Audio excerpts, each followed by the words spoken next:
Our keynote speaker today is Professor Dr. Debi Chatterjee. Dr. Debi Chatterjee retired as Professor, Department of International Relations, Jadavpur University, Kolkata, where she taught for 31 years. This apart, she has taught at different times in different capacities at the Department of Human Rights and Human Development, Rabindra Bharati University, Department of Political Science, Rabindra Bharati University, Department of Sociology, Calcutta University, and in the Human Rights Program under the Department of Anthropology, Calcutta University. Her areas of interest are Dalit studies, Indian society and social problems, human rights, and gender. She has authored, edited, and co-edited several books on Indian society, the Dalit situation, human rights, and related issues, and written articles in both English and Bengali that have been published in journals and edited volumes. Her major book publications include Dalit Rights or Human Rights, published in 2011, Ideas and Movements Against Caste in India, Ancient to Modern Times, Up Against Caste, Comparative Study of Ambedkar and Periyar, Sociology of National Integration, Marxist Thought in India, Color Volcano, which is a book on racism in South Africa. Her recently edited or co-edited books include the select plays of Namita Das, Dalit Feminist Themes, Dalit Protest Unbridled, 24 plays of Raju Das, Motua Religion and Society, a socio-political analysis and some related essays, translations of the writings of Monohar Mouli Bishwas, and Under My Dark Skin Flows a Red River, translations of Dalit writings from Bengal, published by Shammo in 2021. Apart from these, she is also the editor-in-chief of the Sage journal, Contemporary Voice of Dalit, published by Sage Publications, India. We are delighted and honored to have you, Madam, among us today. I now request you to please begin your session.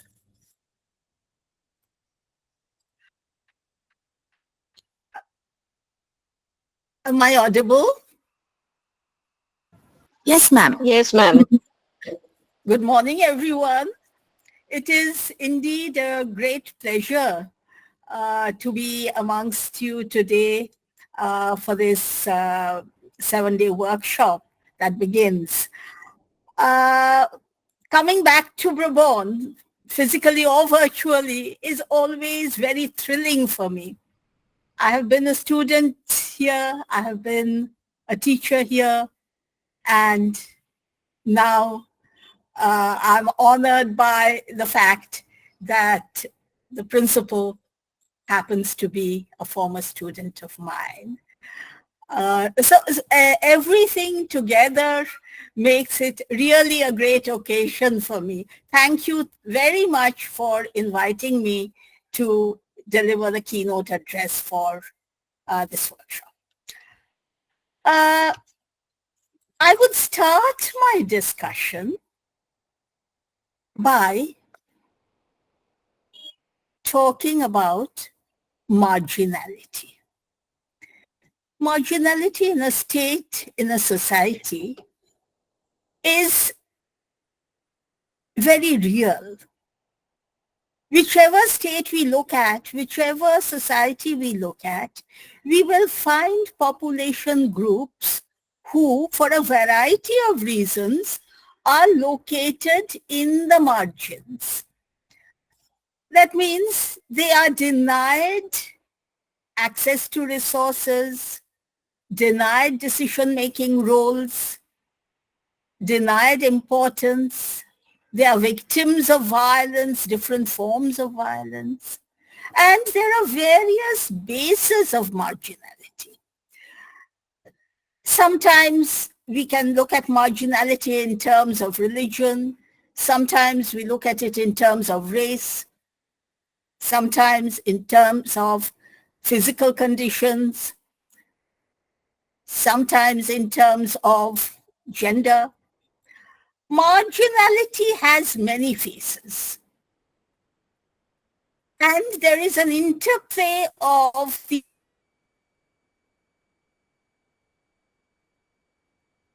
many phases of marginality.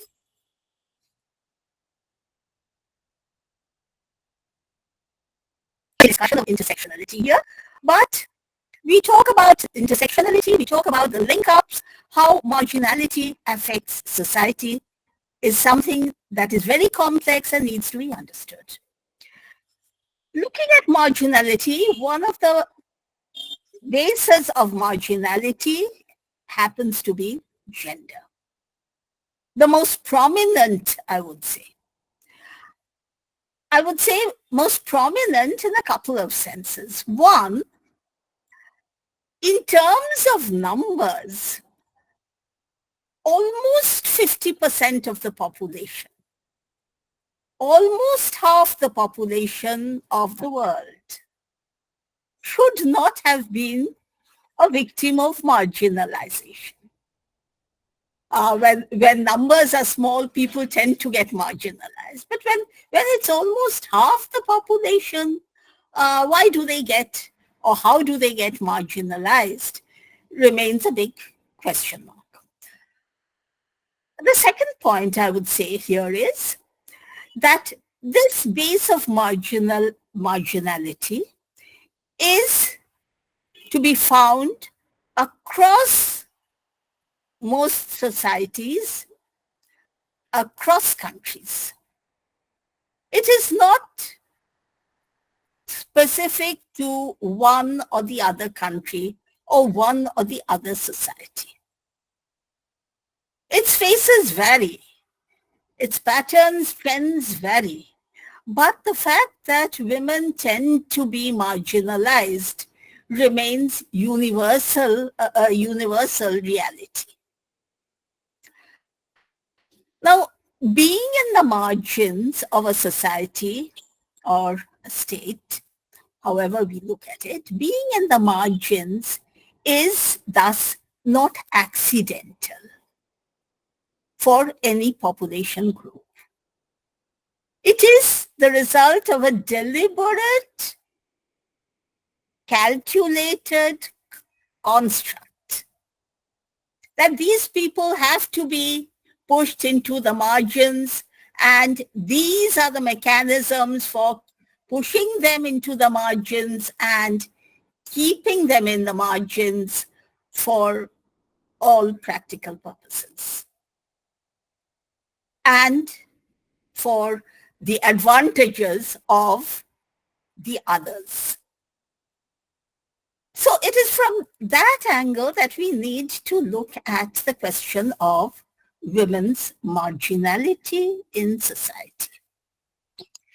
Now from there, I would move on to point out that it is thus obvious that there is a gap.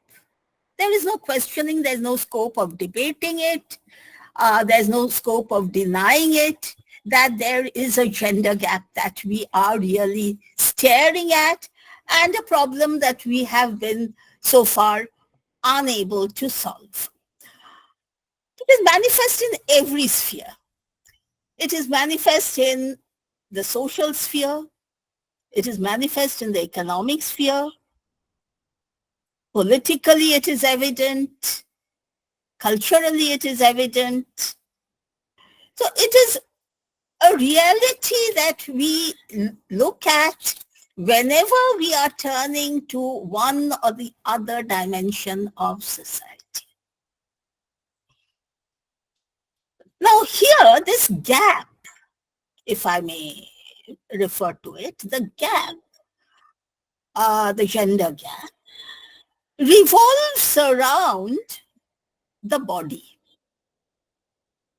On the one hand, there is the male body. On the other hand, we are looking at the female body.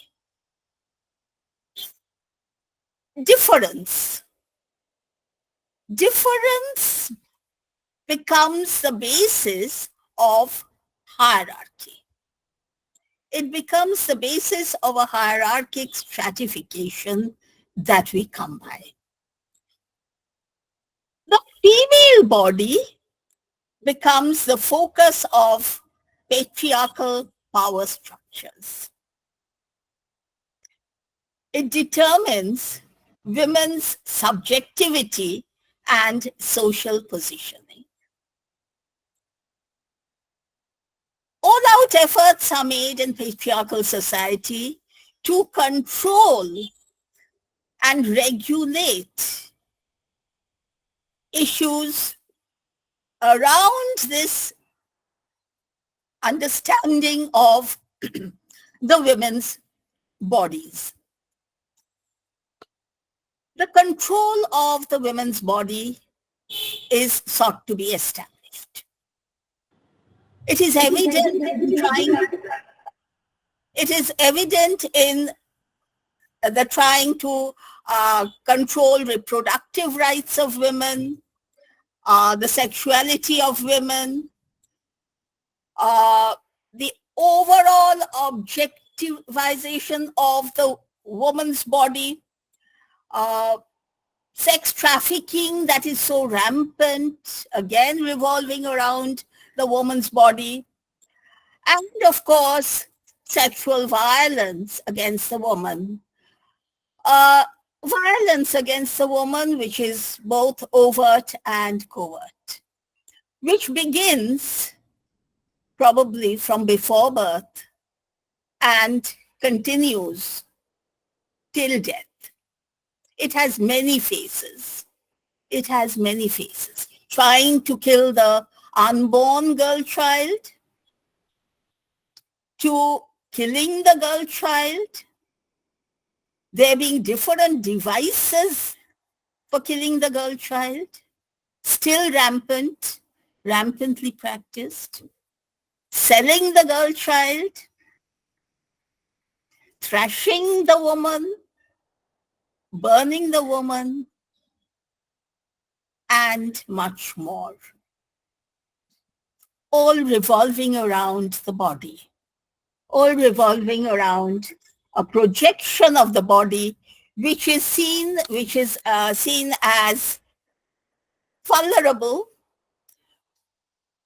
imperfect, requiring disciplining, trying to cast it in a mold, trying to use it for a purpose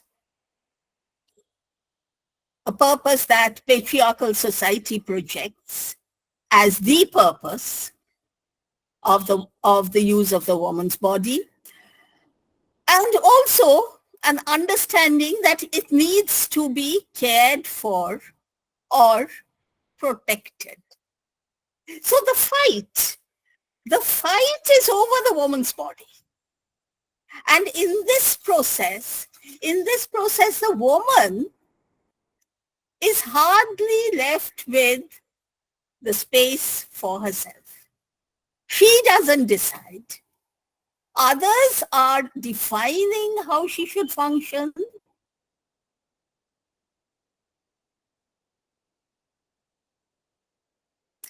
Others are controlling her lives. And others are also, in the name of providing protection to her, others are also fighting over that body. Unfortunately, we see when a boy grows older from childhood, as a male child becomes older, his world widens. Unfortunately for the woman, it is very often the other way around. As she grows older, her world shrinks. Do not do this. You should not do this. You must not do this. Good girls do not do this. You should abide by certain norms set by patriarchal society. Anyone who breaks out is viewed critically, penalized in different ways, and ostracized. So the woman's body is largely seen as unethical. The idea is projected in many philosophical discourses, ethics, religion. There's something wrong with the woman's body. Men are cautioned about the woman's men's bodies. It's a woman's body that is brought into focus, that there is something wrong with the woman's body. In this way, the patriarchal control of woman's body is sought to be made complete. Terms are dictated. Terms are dictated. Now, looking at the Indian scenario, I would say here the situation is unique. Alongside patriarchal control, or supplementing it, adding to it, linking up with it, is the control of caste Brahmanism. Violence against the woman is legitimized through religious texts in different ways, and the victims of that violence differently are women of upper castes, lower castes, but their experiences are not identical. So here caste and patriarchy join hands in very, very, very complicated ways that we have to understand. Protecting castes which are endogamous, which are meant to be endogamous, the body of the woman has to be protected because she is the one who bears the child.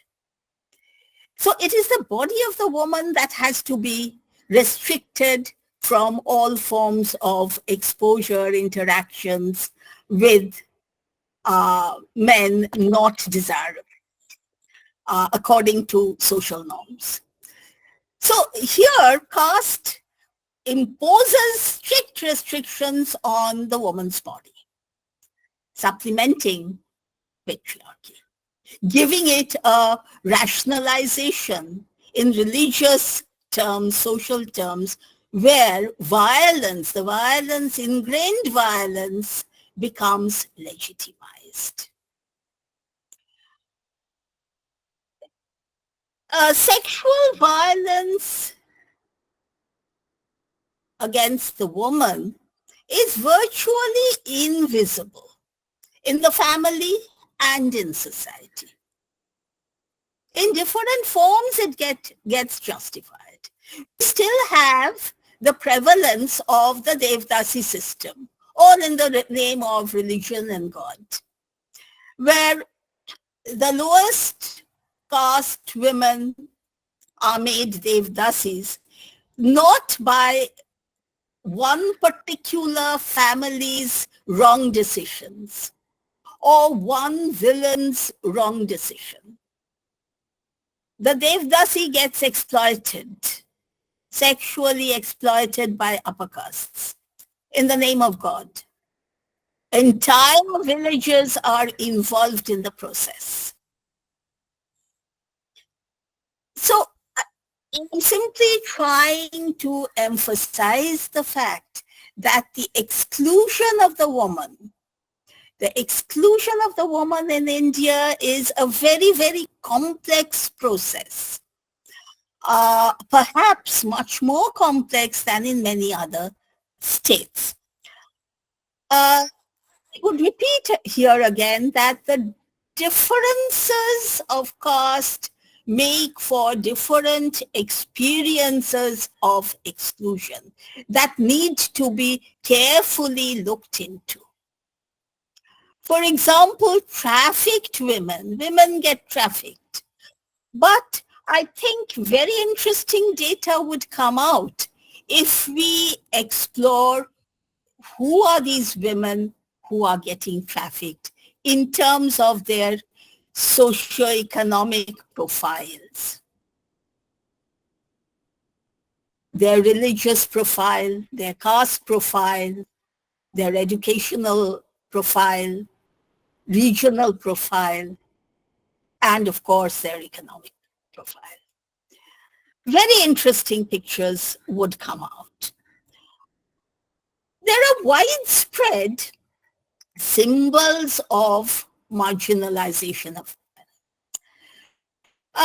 in the cultural texts, you will find it in dance, music, literature.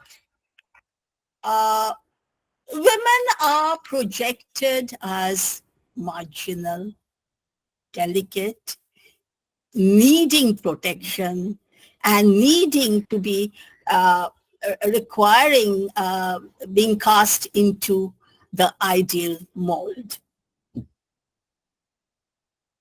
It is in this context that we have to talk about empowerment, equality, gender equality. Let us demand gender equality. And if we demand gender equality, we have to understand the link between empowerment. Equality is not something to be handed over by others to the woman. It is not a matter of pity that they don't enjoy it. And well, others will say, well, let us give it to you. It is something that has to be won, fought out for, and well, it has to be achieved. And it is there that it can be achieved fully only if we have empowered women. Gender equality and empowerment of women thus go hand in hand, and it is only with these that development of a country can be made stronger and sustainable. So it is not, the question is not just a moral, ethical issue, not just a question of human rights or democratic norms. It is also a question of development of a state, of a society, the progress of the people, and of economics. All these would depend on the empowerment of women. And we can think along different parameters for women's empowerment. The sense of self-esteem. The tragedy is many women across the world, and of course in India, still believe that they are lesser human beings, that men are superior, that men are meant to be superior and need to be respected more than women. They are the ones who will take decisions. They are the heads of families, even if the woman is the earning member. Even if the woman, or where the woman is the main earning member, people would consider the man as the head of the family. And women tend to, unfortunately, accept this projection. So women's own self-esteem is very important. The right to make choices.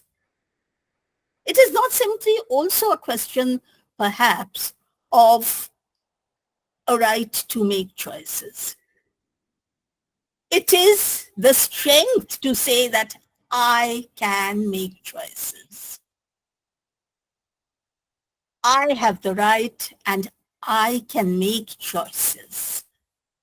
To have confidence, trust in one's self, and be able to make choices and demand that space that I shall make the choices.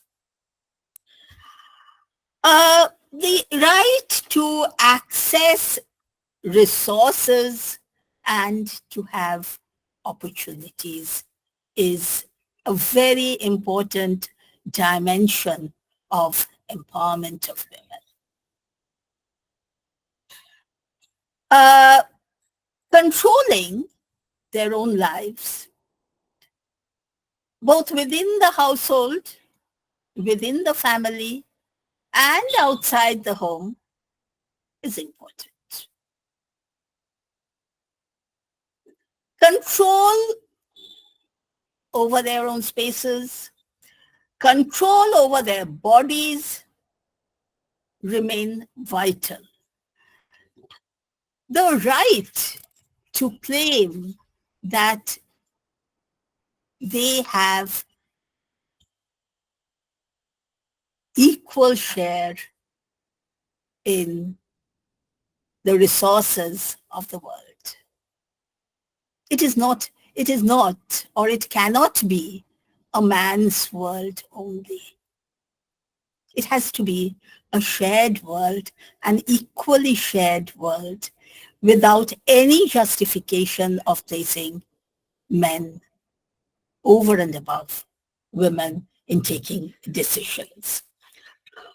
Women's Empowerment Index generally we find has focused on certain basic indicators, a composite index, we can say, focusing on indicators such as life and good health, education, financial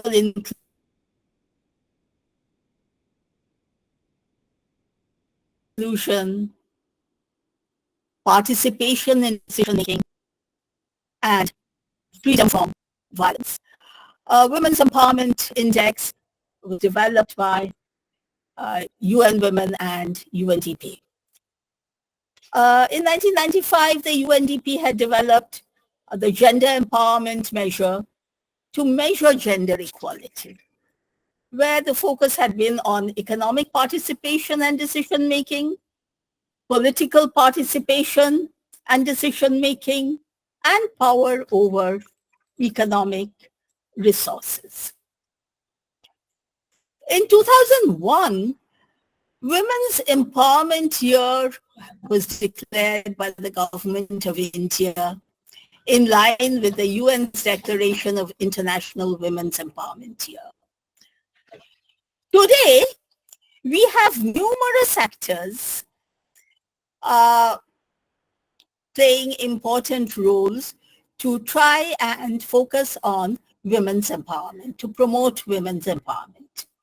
When I say there are numerous actors, they are not all state actors. There are state actors, there are governments, international institutions, and NGOs. They seek to promote empowerment-based development projects in different ways. Now, in India, the government's involvement as a key player in grassroots empowerment really began in the 1980s. India has, over the years, a host of laws and schemes for women empowerment, constitutional provisions, as well as statutory laws, policies, programs. Its approach has changed over time. An initial approach that was essentially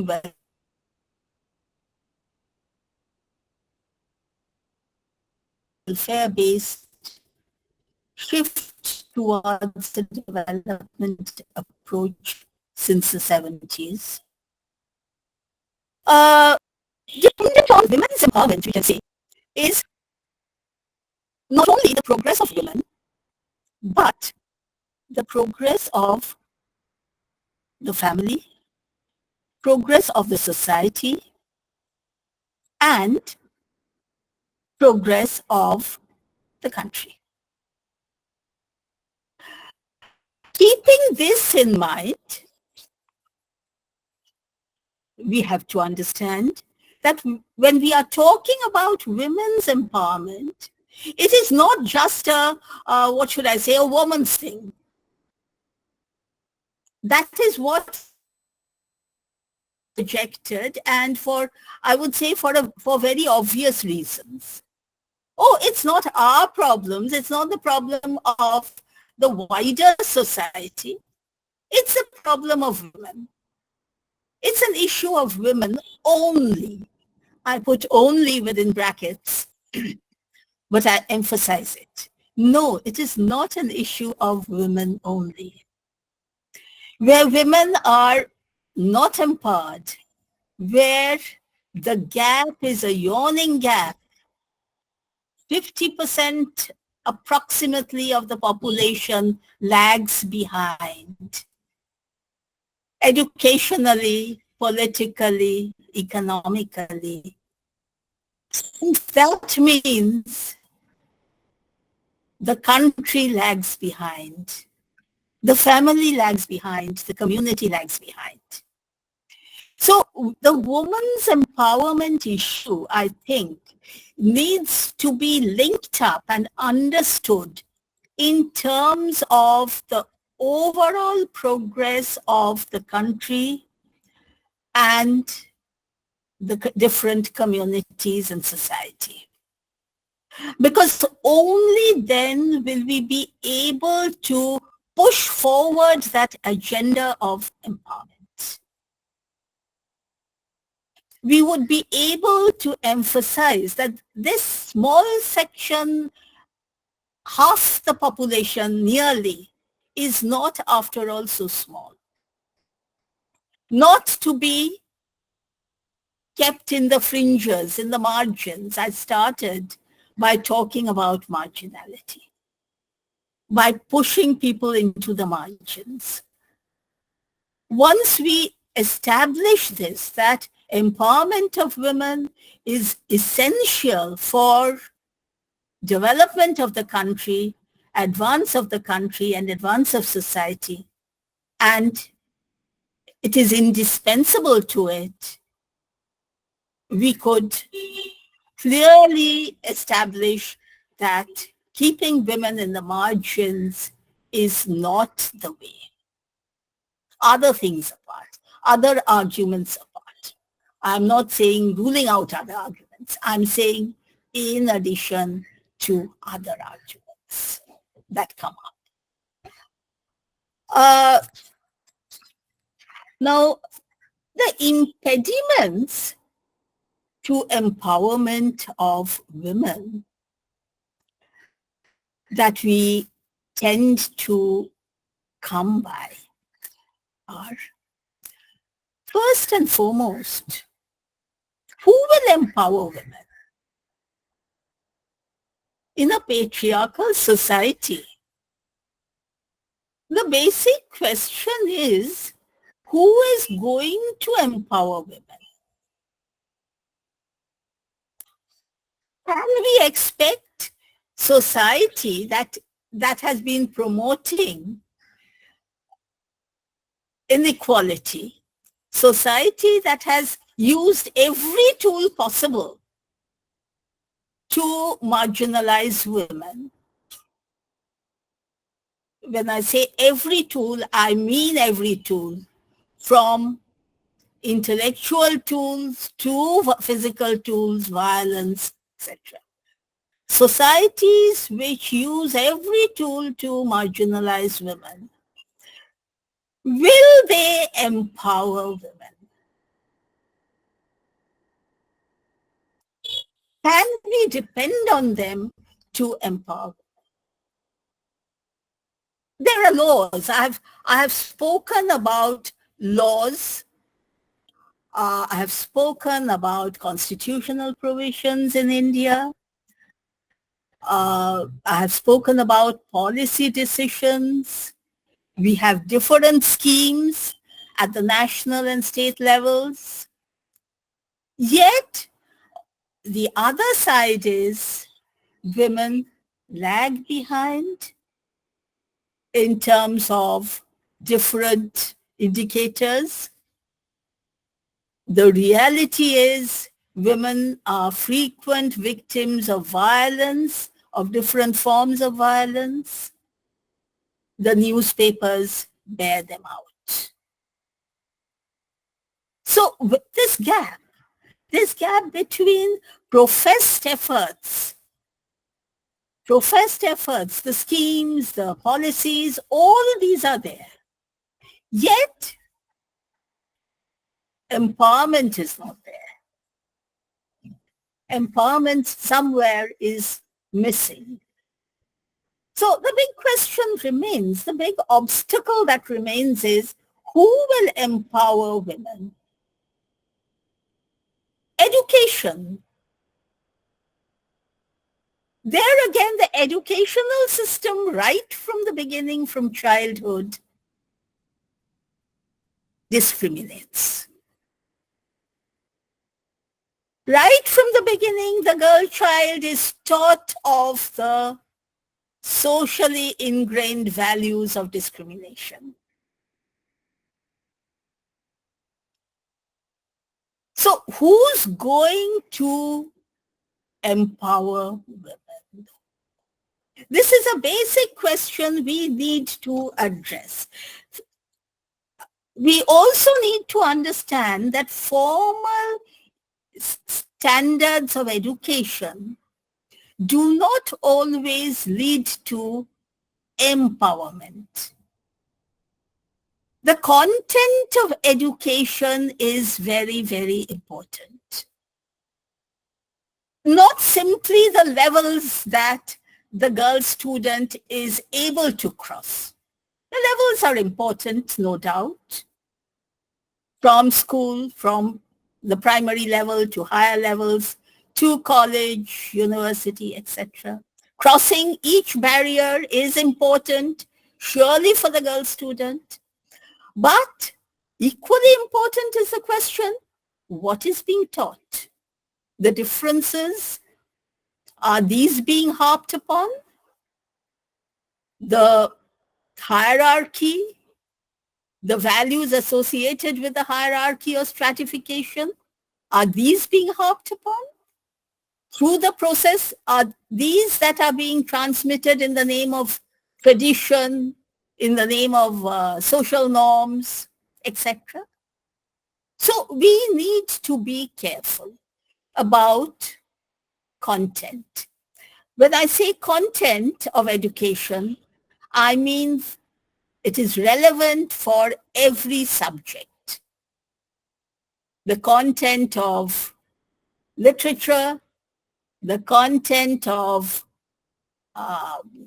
ethics, philosophy, whatever is being taught,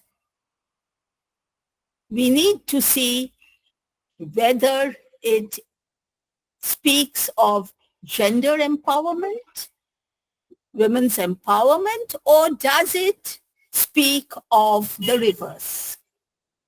And that is a very, very tricky area, I think. That is a very tricky area in a patriarchal society. Because religious sanctions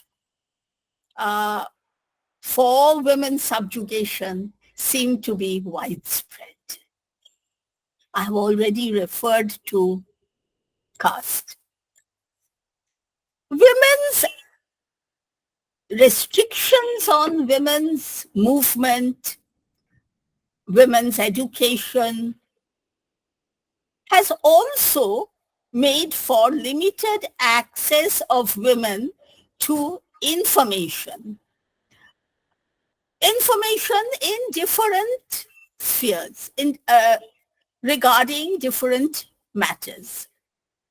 They have limited access to information regarding the laws, the schemes that are there, the rights that they are entitled to, the constitution that the country has, international standards regarding women's rights, the demands for women's rights, movements for women's rights. How many housewives with a low literacy level coming from low income families would be able to tell us about their constitutional rights, their legal rights, the movements for women's rights that take place within the country or at the international level, which could provide them with a support base. It is for them, yet they remain in the dark. Because very often they have to depend on others. They have to depend on others for this information. The others very often are men who choose to give or not to give them the information.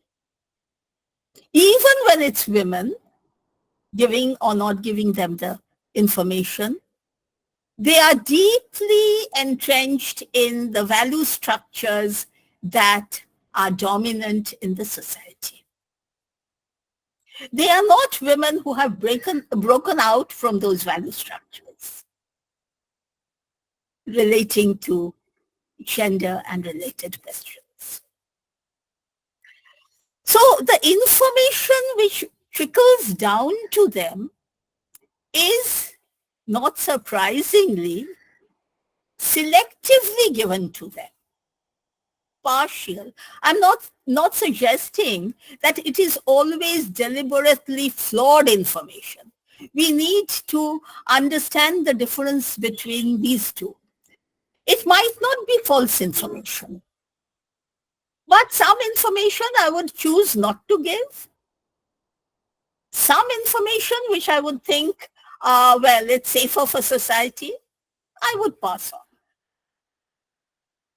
What is important, what is not, for that woman to understand is not what she chooses, but what I choose as the information provider. It is here that education becomes so vital for the woman.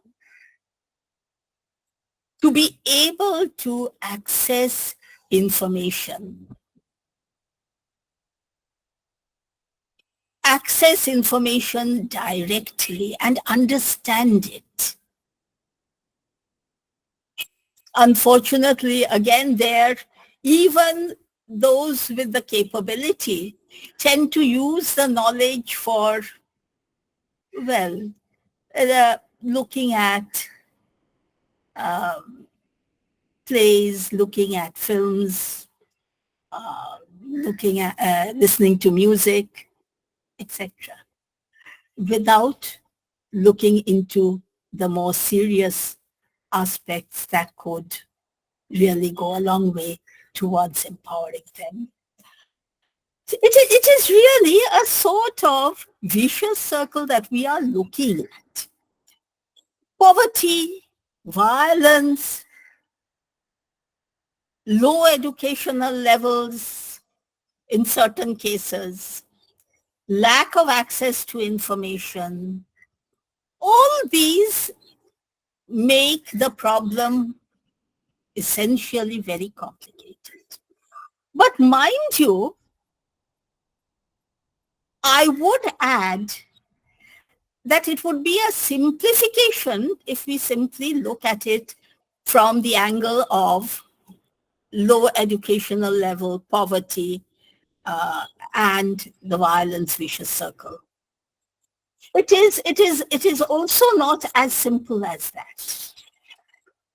I would emphasize this by pointing out to a very recent tragedy that has taken place, which I cannot help but refer to in the discussion, the death, the rape and murder of the woman at Arjikor Medical College, a doctor, the victim of violence. The victim was not uneducated or less educated. The victim, in other words, had capabilities. She was a doctor.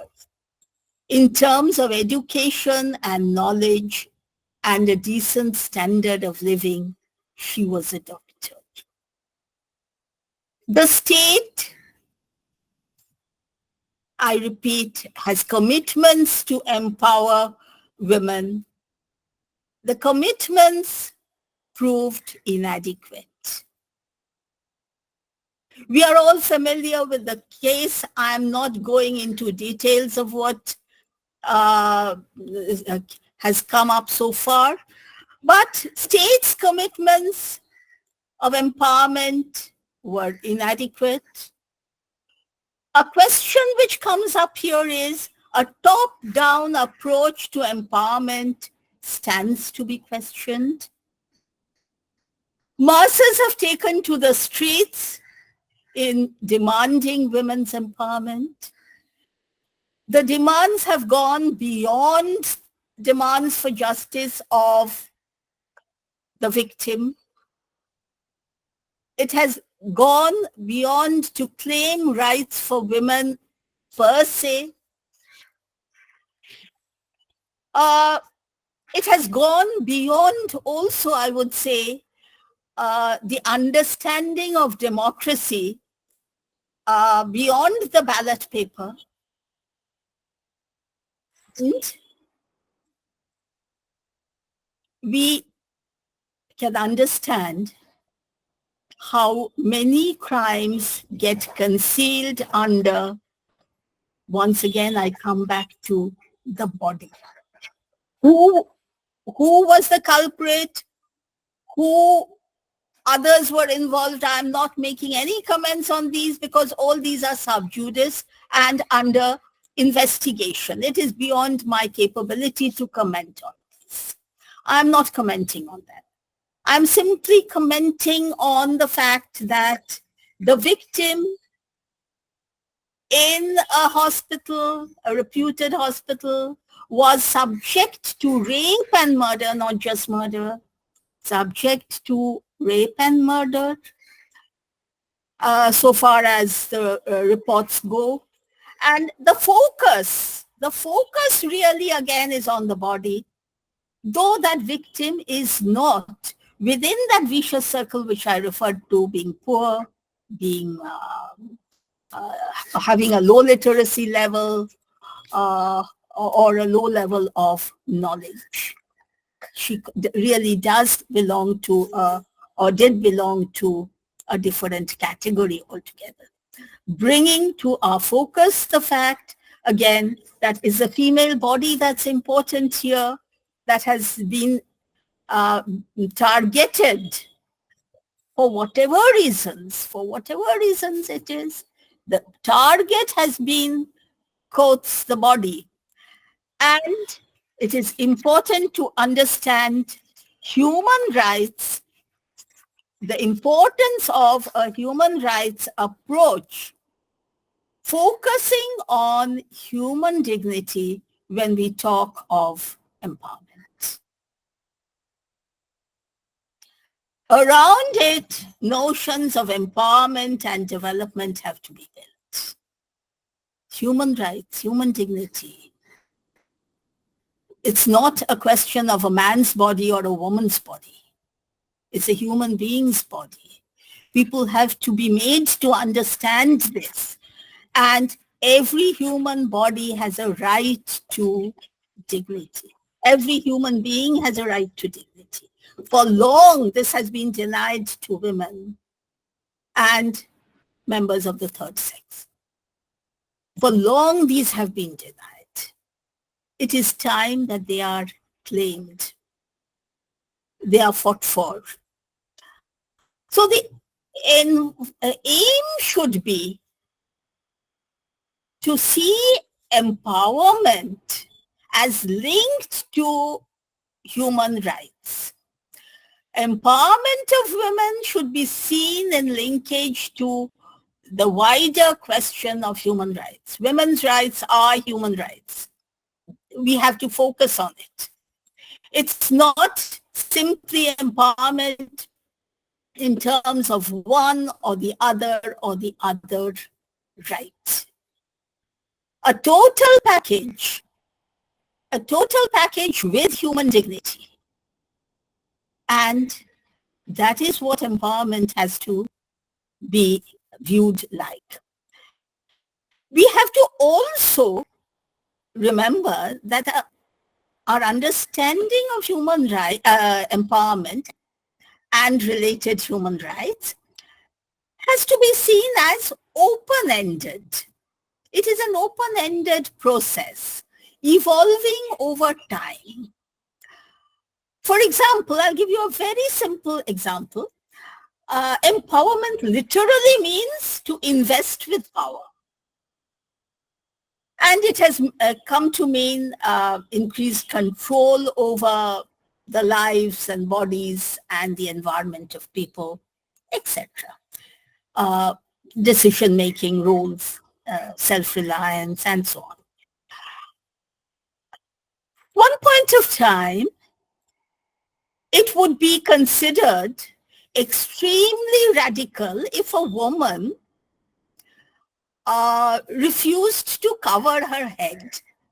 If she was a married woman, if she did not cover her head properly, it would be considered, and in many places in India, I'm talking about India, in many places it is still, in many villages, it is still a practice that the married woman has to cover her head, not only cover her head, cover her face almost with that head cover, with the achal. And someone who didn't would be considered as really empowered and really radical, either to be praised or to be condemned. For many families that practiced these earlier, these practices have gone. I'm not saying for all families, but for many families, these practices have gone. Stepping out of the house alone was also considered to be not very desirable for women. Many women were not allowed to step out of their houses unescorted. And particularly after dusk, there was a curfew. There was a curfew for many women. In many of these families also, for a variety of historical reasons, again, a variety of movements, variety of economic conditions, the women have stepped out of the houses alone today. Empowerment. Does it stop there? Is that enough? Does that simply mean the woman is empowered and we do not need to talk about anything more about empowerment? I suppose not. There is much more to be spoken about when we talk about empowerment. At one point of time, the debated issues relating to empowerment may become less debated and we move on to fresher issues, newer issues relating to empowerment. So it is an ongoing process that we have to understand. It is open-ended. Empowerment is not a package that is to be handed over today and the story ends there. Empowerment has to be seen as an ongoing process. As society transforms, newer rights have to be claimed and demanded and accessed. The rights would be in relation to the body, The rights would be in relation to the workplace. The rights would be in relation to wider society, the political sphere, the economic sphere, and much more. So it is an ongoing process that we need to understand in the field of empowerment. Attempts have to be made to abolish gender-based discrimination in all institutions and structures of Indian society and elsewhere. Promoting greater participation of women in decision-making processes, both in the private and public levels, are important. All these should be clear aims that we have to keep in mind. Women's participation in household decisions, freedom of movement, these are clear yardsticks. These are clear yardsticks.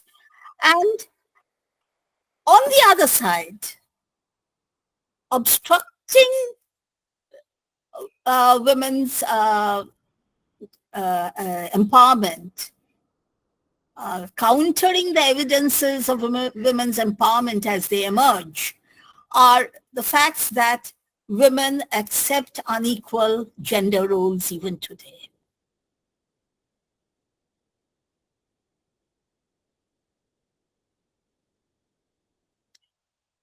There is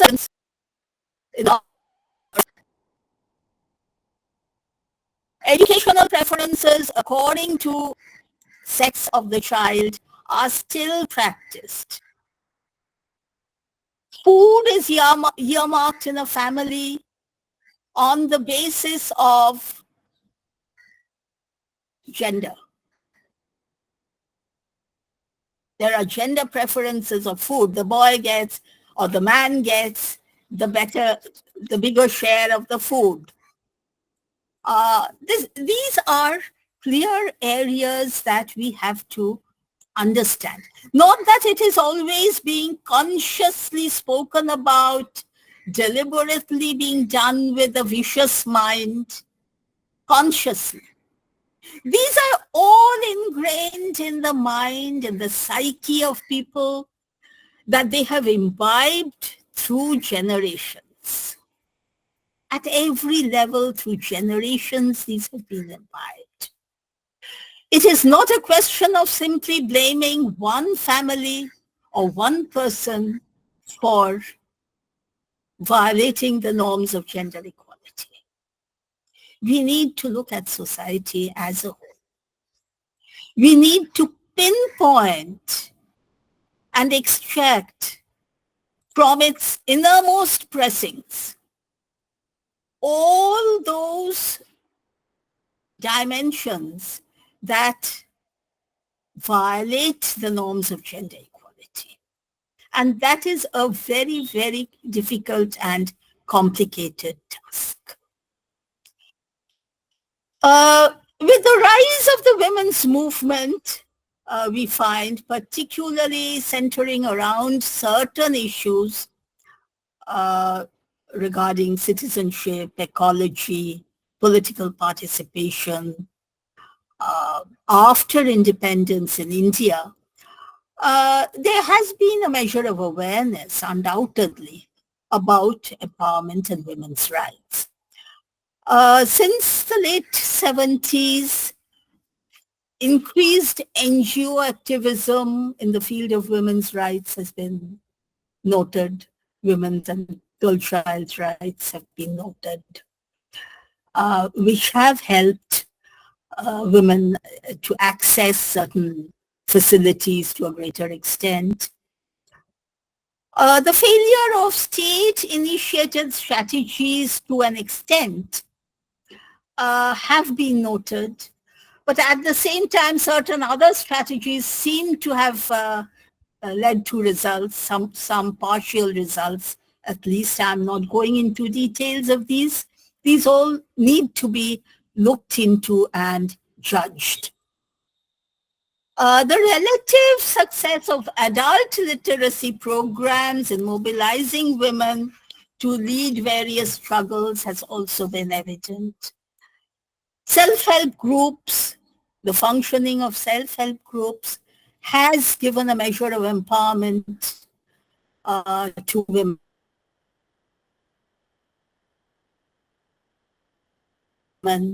Which need to be looked into.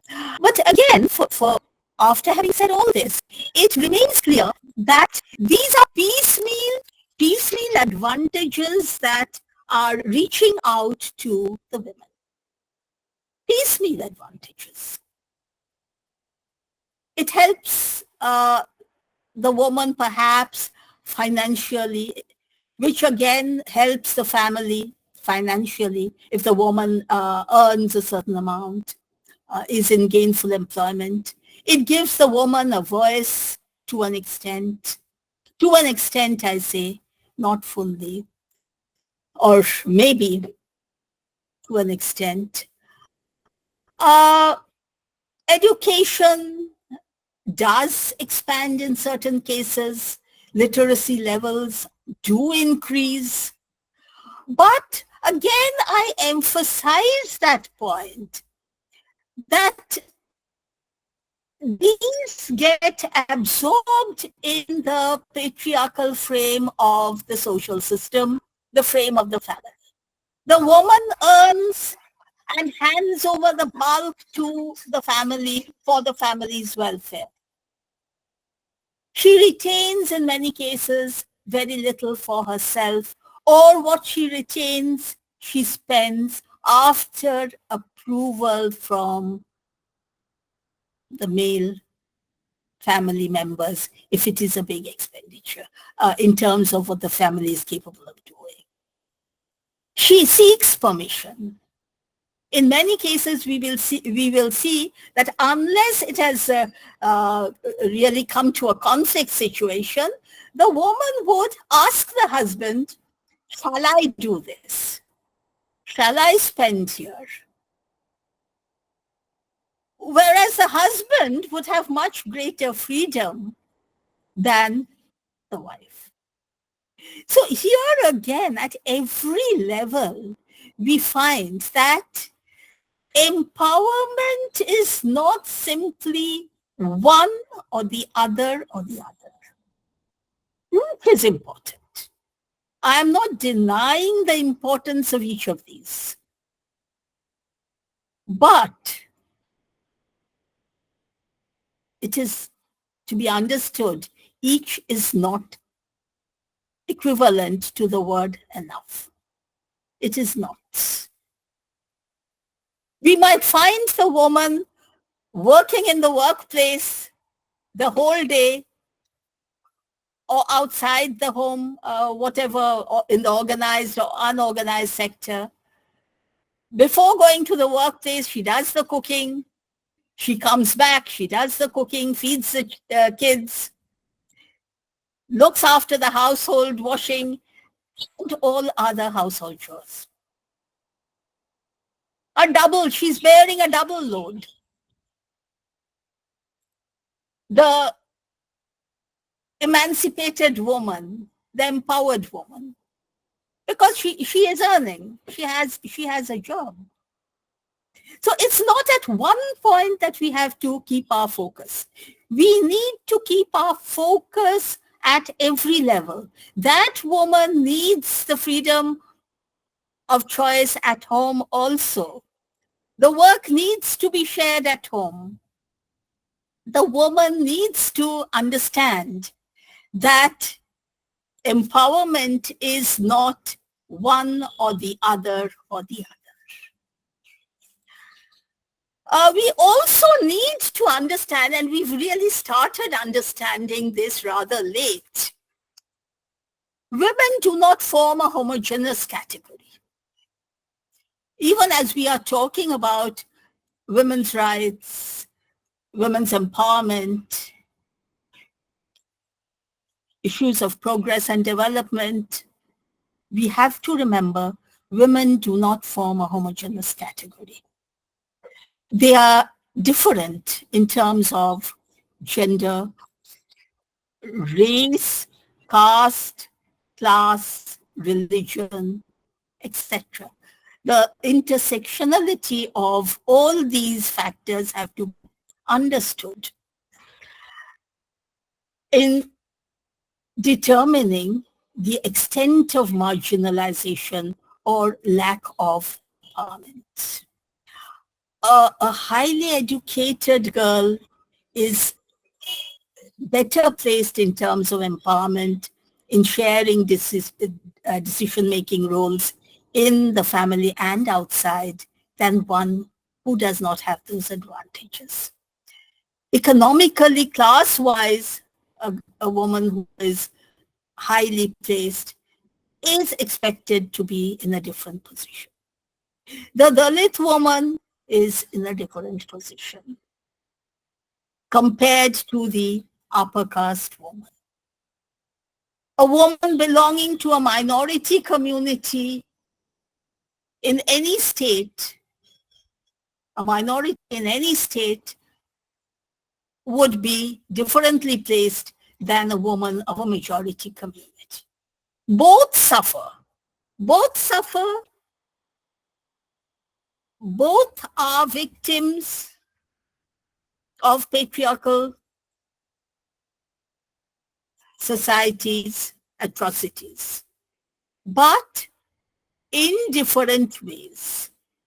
In different ways. So now this is important because when we are thinking of empowerment also, we have to think of these differences. And empowerment schemes, empowerment efforts would need to be accordingly structured. What would be empowering for one category of women might not be the best strategy for the other category. A different strategy altogether might be necessary. Finally, there are a couple of points which I would just draw your attention to. One is the neoliberal world that we have entered into post-90s. Has it been more liberating for the woman or not has been debated. In terms of empowerment, certain advantages have accrued, but the disadvantages are also extremely prominent and aggravating.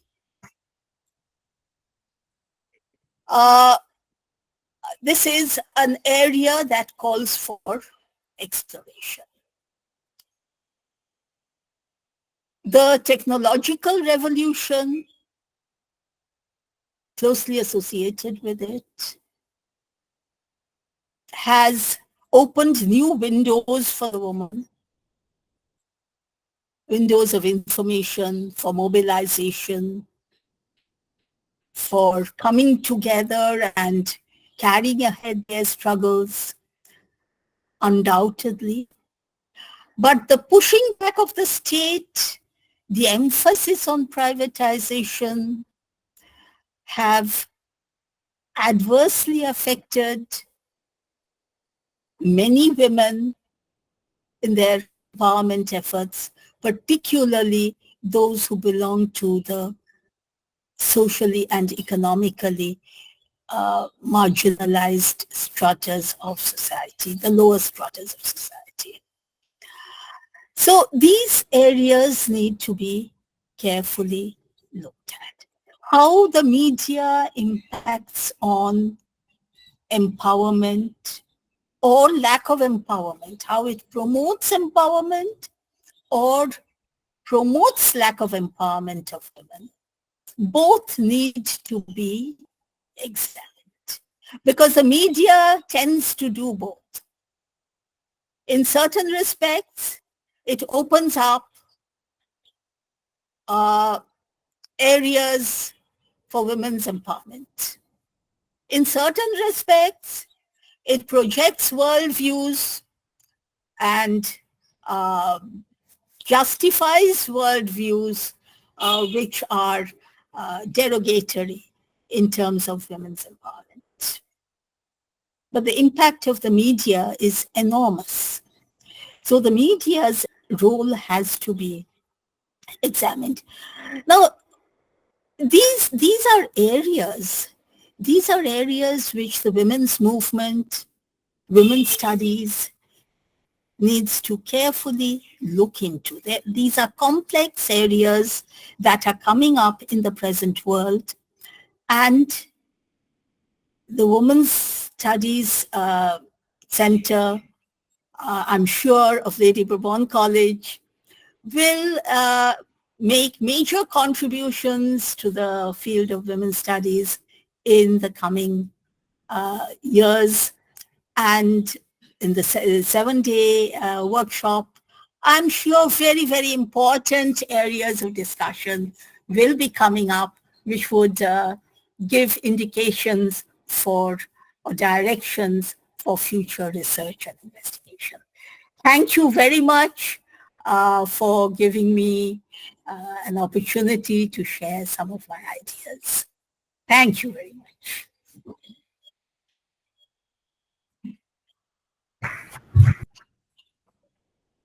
Thank you, madam, for that very comprehensive overview of the status of women's empowerment in India today.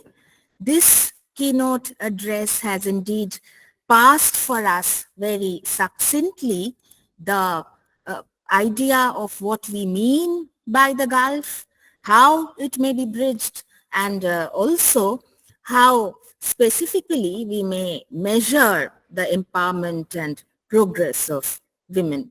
Thank you so much.